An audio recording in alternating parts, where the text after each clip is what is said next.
வாழ்க வள்ளுவம், மலர்க இறைமாட்சி. அகர முதல எழுத்தெல்லாம் ஆதிபகவன் முதற்றே உலகு.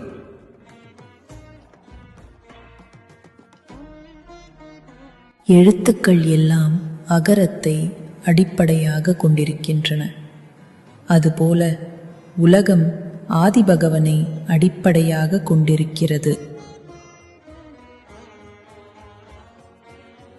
As all letters begin with Agaram, so does all creation begin with the Ati Bhavan, the first and the infinite.